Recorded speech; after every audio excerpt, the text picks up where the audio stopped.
Welcome to this journey through one of the most disturbing cases in the history of the Missouri Ozarks.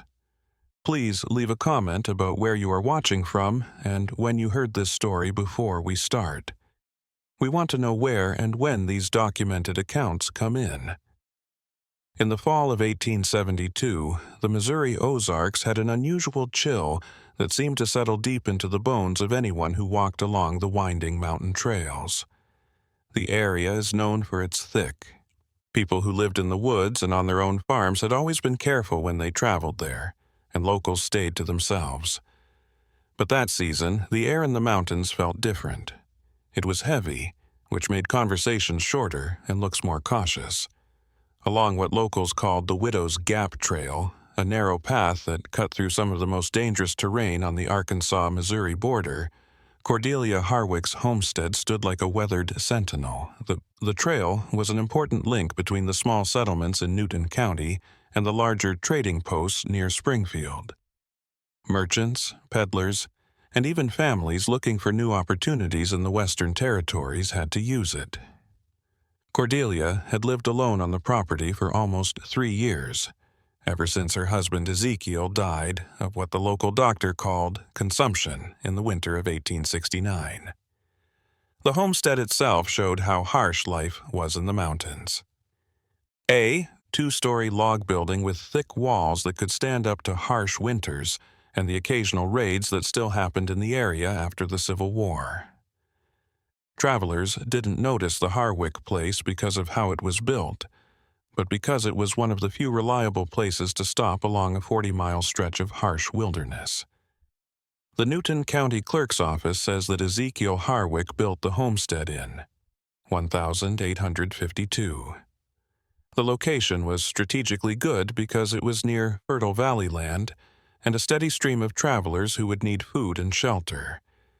It was at the intersection of 3 mountain trails, had access to fresh water from a spring that never ran dry, and was high enough to see visitors coming from a distance.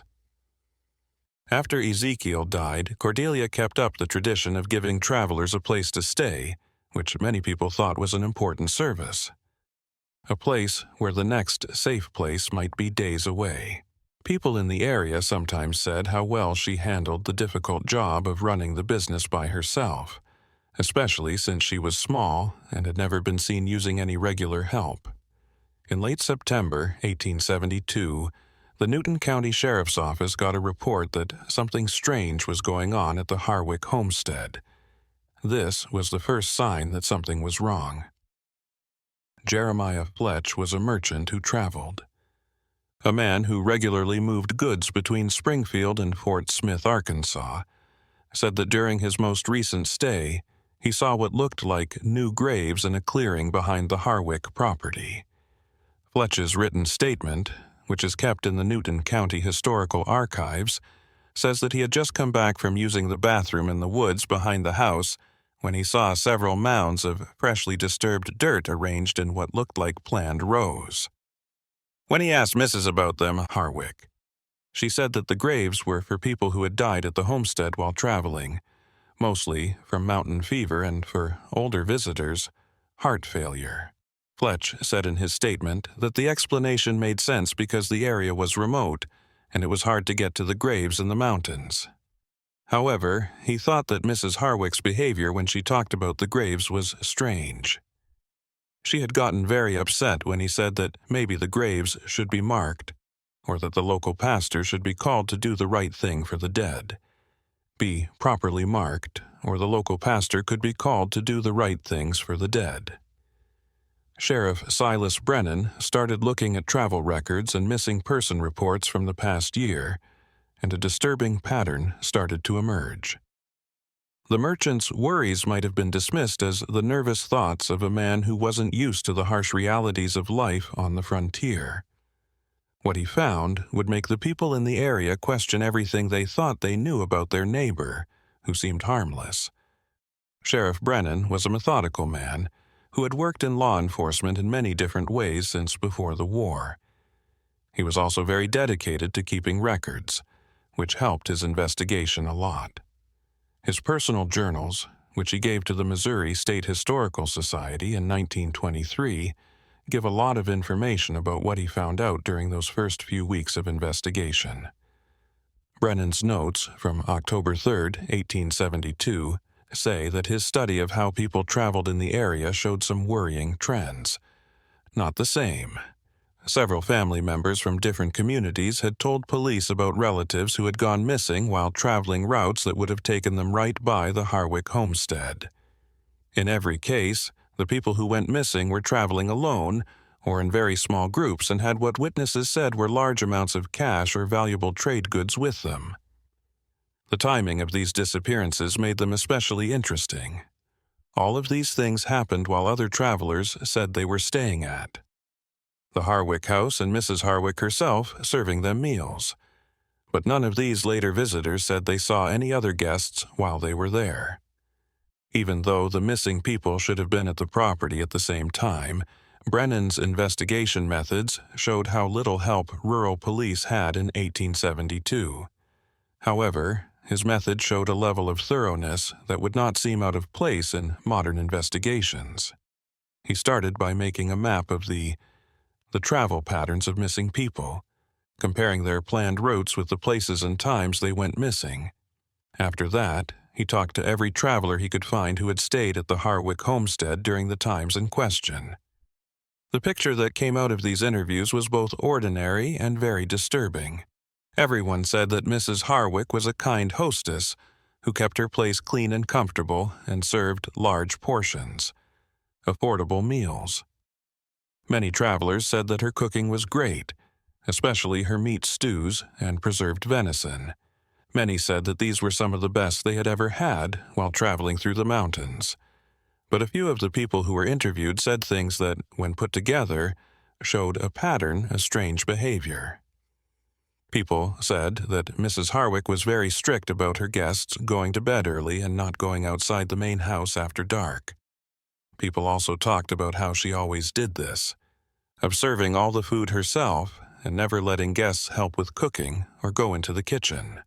Most importantly, many travelers said that Mrs. Harwick seemed to have an uncanny ability to know exactly when they would be leaving. She often had their things packed and their bills ready before they even told her they were leaving. When people asked her about this strange ability to see the future, she usually said that years of. She had a good sense of these things because she had hosted travelers.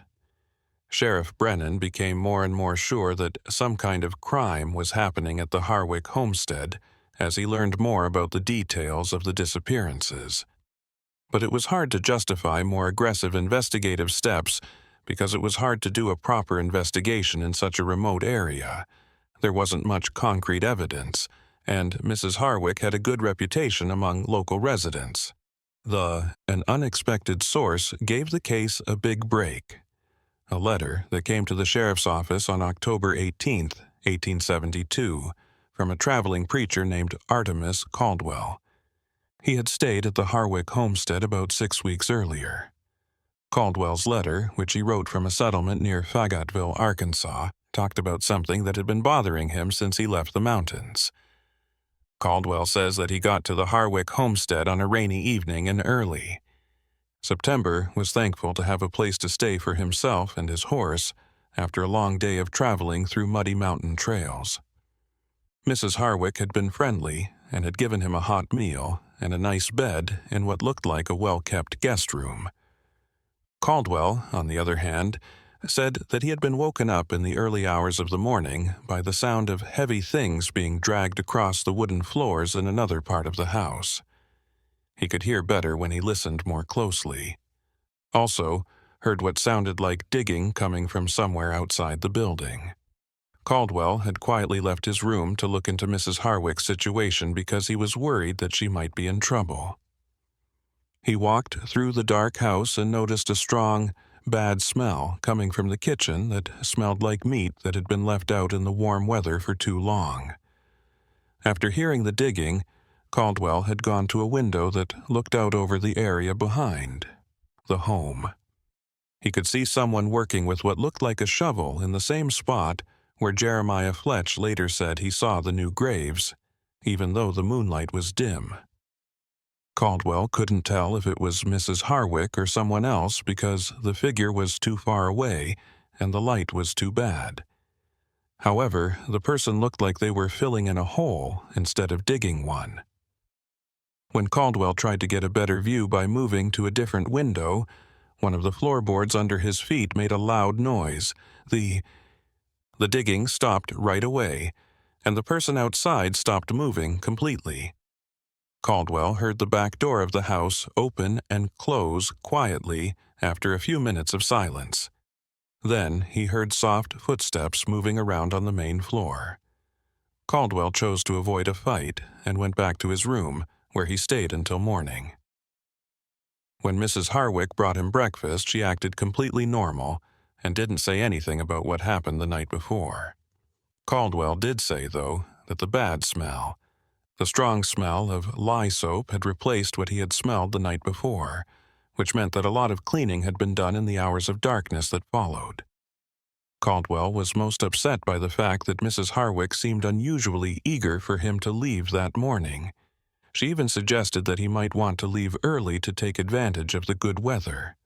When he said he had planned to rest for another day, she insisted that the weather was likely to get worse, so it would be best for him to keep going right away. Sheriff Brennan knew that Caldwell's story, while interesting, didn't prove that a crime had been committed.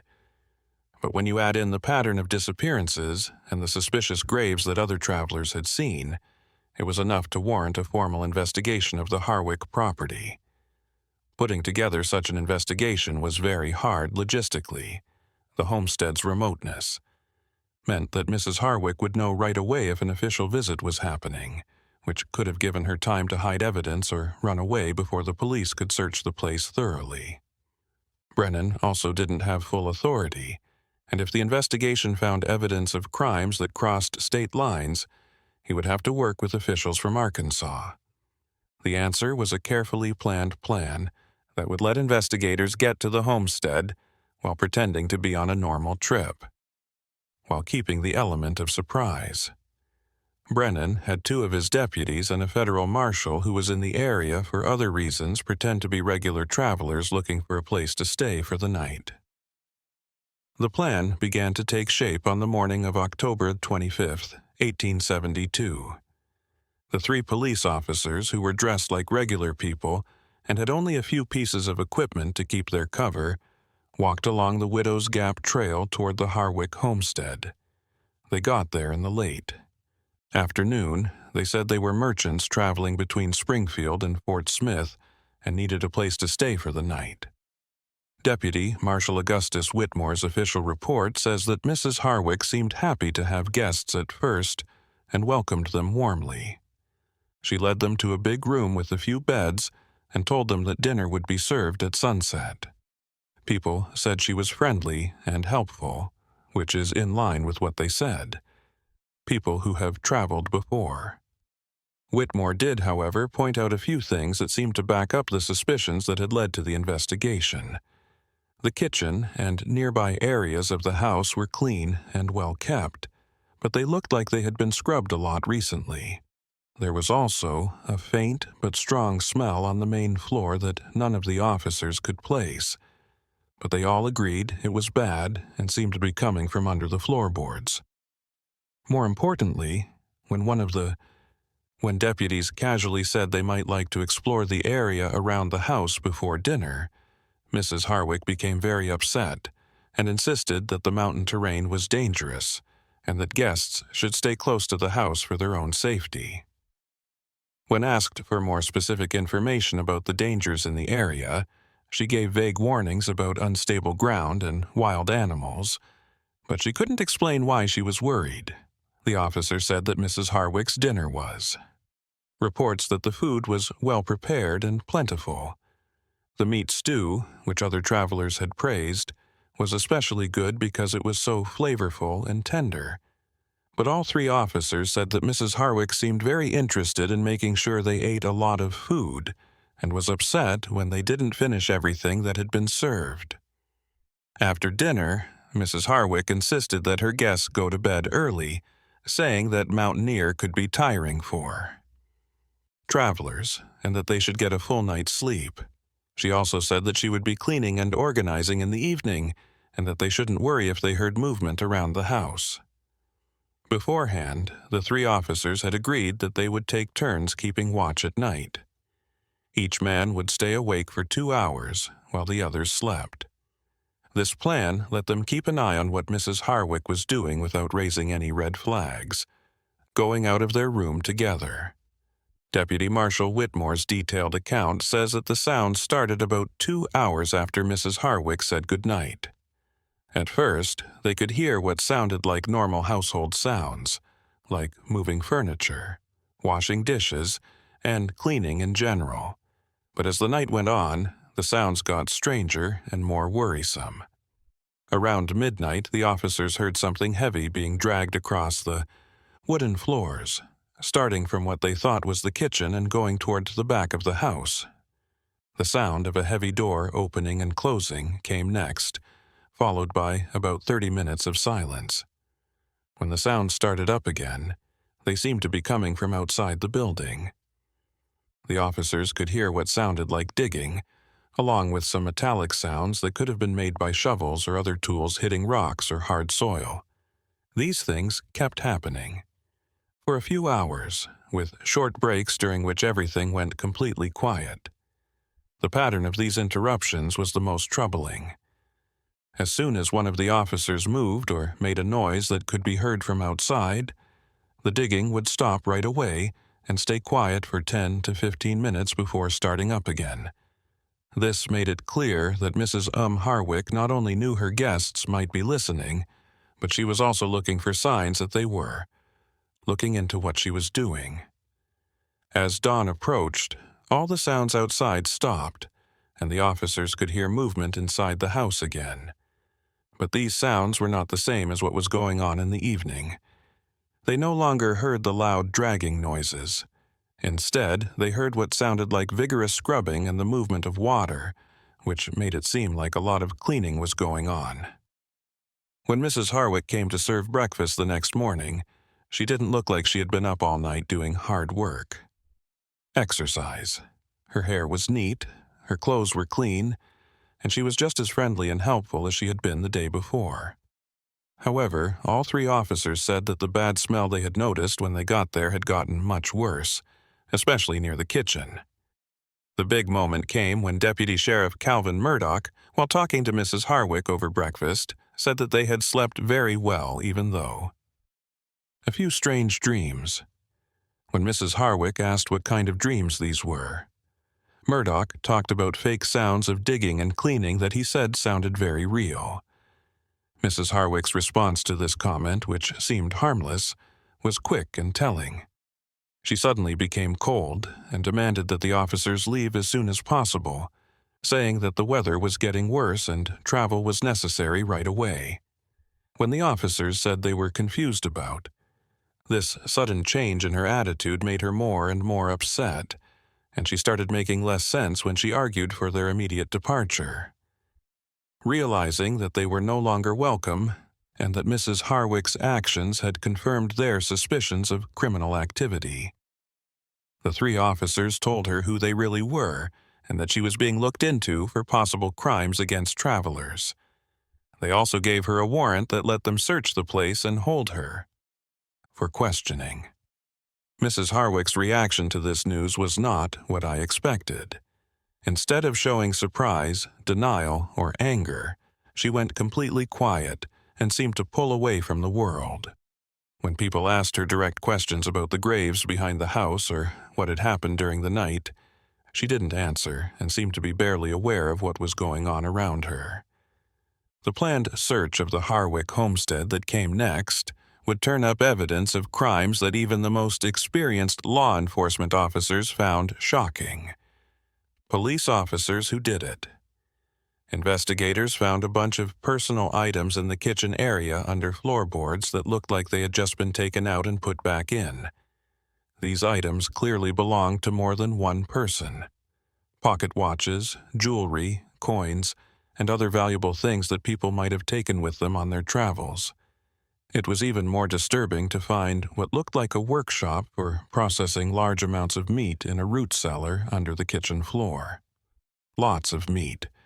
There were a lot more butchering tools, preservation equipment, and storage containers in the cellar than would be needed for normal household food preparation.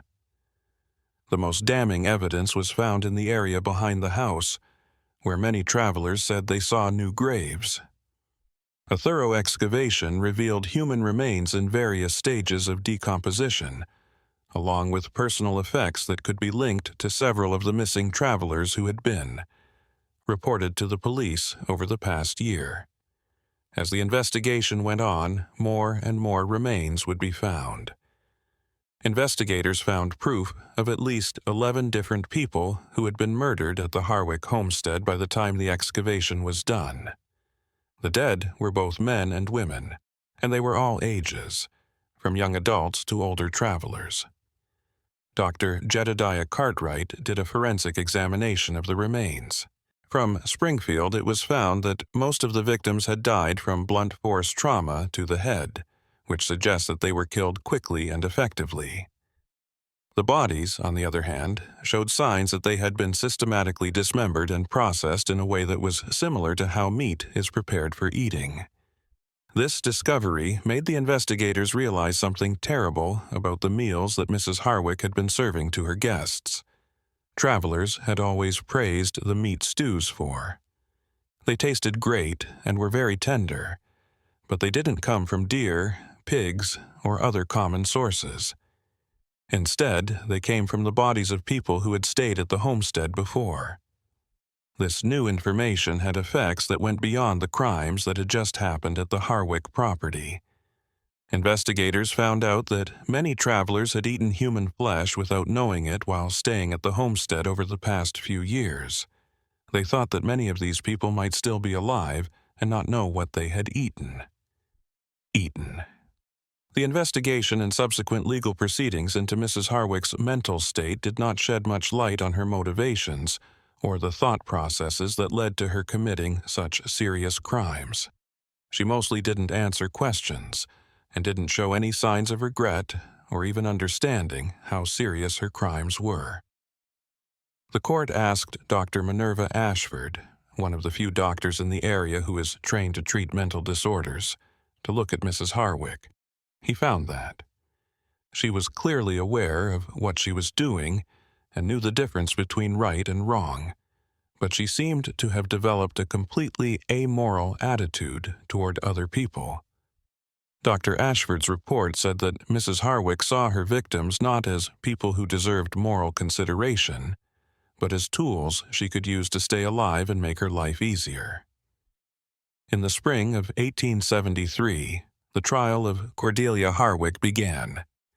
Newspapers all over Missouri and Arkansas were interested in it. The case was. It was famous not only for the shocking crimes, but also for the legal problems it caused with jurisdiction, gathering evidence, and figuring out how many murders had actually happened.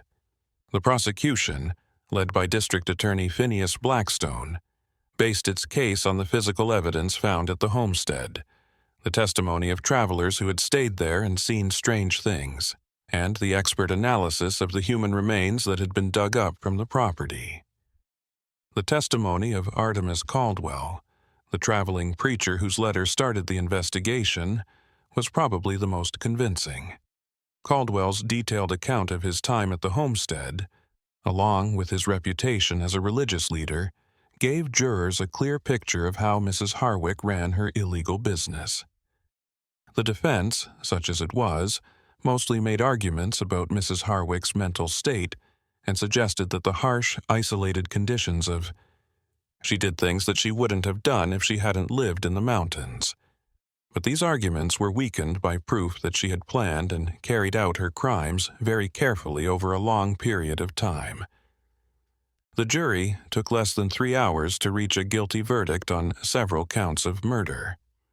Judge Cornelius Whitman gave Mrs. Harwick the death penalty by hanging because there were so many victims, and the crimes were so terrible. On September 14, 1873, at the Newton County Courthouse, A lot of people came to watch Cordelia Harwick's execution. Many of them had traveled a long way to see the end of what newspapers were calling the most shocking crime in Missouri history. Harm bought contemporary accounts that say Mrs. Harwick stayed quiet and calm even as she walked to the gallows. She didn't show any signs of fear, regret, or final words of confession or explanation. The Harwick homestead was left behind. As soon as the crimes were found out, the property went back to the state because no legitimate heirs could be found. Local officials told people to burn the building down so that it wouldn't become a place where people could go to see the crime scene, or a shrine for people who were interested in the crimes that happened there. But tearing down the building couldn't take away the psychological effects the case had on the people who lived there and in the surrounding area. A lot of people who traveled started to stay away from the Widow's Gap Trail. Completely, picking longer but safer-looking paths through the mountains. Some people kept using the trail, but they wouldn't stop for shelter. Instead, they chose to camp outside rather than risk staying at lonely homes. The case also had long-term effects on how people in the area treated guests. Many legal businesses started posting detailed information about their owners and keeping guest logs that police could look at. Some groups in some communities set up informal networks to keep track of the travelers' movements and make sure that anyone who went missing could be found and searched for right away. The Harwick case may have had the biggest impact on how police work and how states work together on criminal investigations. Sheriff Brennan's problems with coordinating his investigation across state lines showed how important it is for jurisdictions to communicate and work together better. This led to the creation of more organized ways to track criminals who worked in more than one state. The story of Cordelia Harwick became a warning tale that people told over and over again in the Ozark region in the years after her trial and execution. Parents used it to teach their kids not to trust strangers, and travelers shared it to remind themselves to always be on the lookout, even when things seem safe. But, as is often the case with stories that become famous, the facts of the Harwick case got more and more twisted over time. Some versions of the story said that Mrs. Harwick was a witch who used magic to trick people into killing themselves. Some people said she was part of a bigger criminal group that worked all over the mountains. These lies and exaggerations eventually made it hard to see the real facts of the case, which made it hard for later researchers to tell the difference between fact and fiction. By the start of the 20th century, the Harwick murders were more like a story than a real event, with each new telling adding something new. Parts while leaving out important facts that were found during the first investigation. In 1924, Professor Lysander Thornberry of the University of Missouri made the first serious effort to write down the real facts of the case. He looked at all the records and evidence that were available. The Missouri Historical Society published Thornberry's research as a monograph in 1925. It was the most complete and accurate account of the crimes that had been made since the original court proceedings. Thornberry's work was important because it tried to get rid of the myths that had built up around the case and focus only on the facts that were known. His research showed that Mrs. Harwick had killed several people and fed them human flesh without their knowledge, but it didn't find any proof of the many supernatural or conspiratorial parts of the story that had grown over the years. Thornberry's investigation found out something even more important. The Harwick case was not an isolated event. This case wasn't the only one that happened.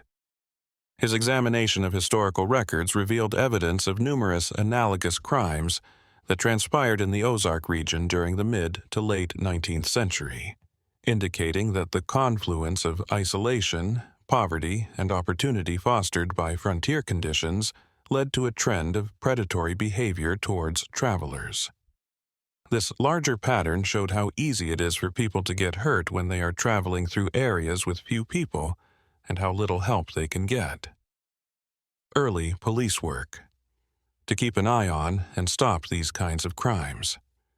Thornberry's research indicated that numerous analogous cases likely remained unnoticed or unexamined, especially in regions where the disappearance of travelers could be ascribed to natural hazards rather than criminal conduct. Thornberry's work brought the case to the attention of scholars, which led to more research and investigation in the 1930s and 1940s. Archaeological surveys of locations linked to other suspected crimes showed more evidence of violence against travelers, and genealogical research found family histories that suggested some criminal groups had been around for a long time. But World War II and its aftermath cut short this time of renewed interest in the case. These events took attention and resources away from historical research. When scholars started to care about the case again in the 1950s, many of the original sources and witnesses were no longer available, which made it making the investigation harder and harder. Dr. Imogen Blackthorne of Arkansas State University organized a large archaeological dig at the old homestead site in 1967. This was the most important modern effort to piece together the details of the Harwick case. Even though the original building had been destroyed almost 100 years before, Dr. Blackthorne's team hoped to find more physical evidence that could help them understand the full extent and nature of Mrs. Harwick's crimes. The National Science Foundation paid for the excavation to take place over 3 summer months. It was able to find the foundations of the original homestead and the places where the victims had been buried. Natural erosion, illegal treasure hunting, and farming activities had, however, caused a lot of damage to the site over the years. Even with these problems, the archaeological study did find a few important things. Analysis of soil samples using chemicals showed proof of lime and other things that Mrs. Harwick had apparently used to speed up the breakdown of her victim's body. The team also found pieces of personal items that had been missed during the first investigation. These included jewelry and clothing that helped confirm the number and identity of the victims. The excavation may have shown the most important thing: evidence of the cellar workshop where Mrs. Harwick had worked on her victims remains. Even though the wooden structures had long since rotted away, metal tools and hardware were still stuck in the ground, which was a clear sign of how well the crimes had been carried out. In 1969, Dr. Blackthorne's last report on the excavation said that the physical evidence backed up what had been written down during the original investigation and trial. But she also said that the full extent of Mrs. Harwick's crimes might never be known, because of how long ago it happened and how limited 19th century investigative methods were. The report also talked about some of the myths that had grown up around the case over the years. Dr. Blackthorne's team didn't find any proof that Mrs. Harwick's actions were caused by something supernatural, and they didn't find any proof that she was involved in a bigger criminal group. The evidence always pointed to one person who had been working alone for a number of years. The conclusion was important because it helped to show that the Harwick case was an example of what modern criminologists would call serial killing. This is a type of crime that was not well understood in the 19th century but has since been recognized as a distinct pattern of criminal behavior. Many of the things that researchers have found to be common among serial killers were present in Mrs. Harwick's crimes. The choice of weak victims, the use of a set place to commit crimes, and the creation of effective ways to get rid of evidence. The Harwick case is now included in a number of criminology studies and textbooks because academics see it as an early example of serial killing behavior. But this scholarly interest has also sparked a new wave of interest in the case among the general public, which has led to the creation of many books, articles, and documentary films that often put sensational details ahead of historical accuracy.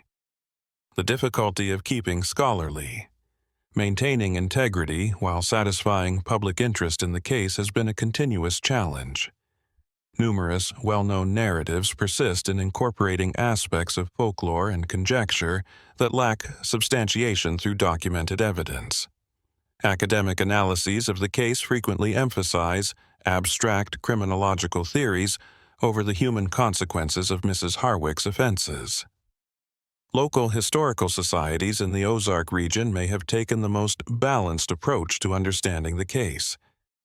They have tried to keep the documented facts while recognizing that the public has a right to know how these crimes could have happened and gone unnoticed for so long. The Newton County Historical Society has kept an archive of original documents and evidence related to the case, such as Sheriff Brennan's personal journals, court transcripts, and letters from investigators and witnesses. Researchers have found this archive to be very useful, and it also serves as a memorial to the victims whose names and stories might have been lost. Would have been lost. As more people learn about the human cost of Mrs. Harwick's crimes, it has become more important to keep the case records as a memorial. The murders were shocking, and it's understandable that they got a lot of attention. However, the victims' individual stories, including their reasons for traveling, their families and communities, and the plans and dreams that were cut short, are just as important to the historical record. Recent genealogical research has achieved success in finding most of Mrs. Harwick's victims and linking them to living descendants who had never known what happened to their ancestors. This study has shown that the victims came from many different backgrounds and were traveling for a variety of valid reasons, such as looking for work, visiting family, doing business, or looking for new opportunities in developing areas. Putting a human face on the victims has helped us understand how crimes against travelers in the frontier era affected people in general. Every person who died at the Harwick homestead was not only a personal tragedy, but also a problem for families and communities that might be far away from each other and not have the means to search for missing members. This point of view has also shown how vulnerable people who lived mobile lifestyles in the 19th century were. Travelers often moved through areas where they were not well known, so if they disappeared, it would not be as big of a deal as if they were settled community members, were unknown, and their absence might not be noticed until long after any chance of finding them alive had passed. The Harwick case is more than just a sensational crime story. It gives us a better idea of what life was like on the frontier, the problems that early law enforcement agencies had, and how weak people who lived on the edges of established communities were. Knowing more about these bigger pictures doesn't make what happened at the remote homestead along less terrible, the Widow's Gap Trail, but it does help to explain how these kinds of crimes could go on for years without anyone noticing. People like Mrs. Harwick could take advantage of the fact that the area was geographically isolated. Law enforcement resources were limited, and people accepted the risks of traveling on the frontier. Even though the specific circumstances that allowed Mrs. Harwick to commit her crimes no longer exist, the lessons from the case are still important today. How important it is to keep communication networks up and running. That can keep an eye on the safety and movement of people who are at risk. The necessity for law enforcement agencies to disseminate information across jurisdictions, and the fact that people who seem like good members of the community can commit terrible crimes is still something that shapes how we investigate and stop crime today. The Harwick case is a good example of why it's important to remember and honor the victims of crimes from the past. Even though it was shocking, more than 150 years after they happened, people may still be interested in what Mrs. Harwick did. The people who died on that remote mountain trail should not only be remembered as numbers in a criminal case, but also as people whose lives had value and meaning that went beyond the way they died. The mountain trails in the Missouri Ozarks still go through places that haven't changed much since 1872. People who travel these roads today can. There are historical markers that remember different parts of the area's past, but there is no monument to mark the spot where the Harwick homestead used to be. The site is now covered in trees, and only a close look will show the small dips in the ground that mark the foundations of buildings that used to protect both innocent travelers and a predator who took advantage of their trust. When the wind blows through the trees in the mountains on quiet nights, the shadows get longer and the sounds might.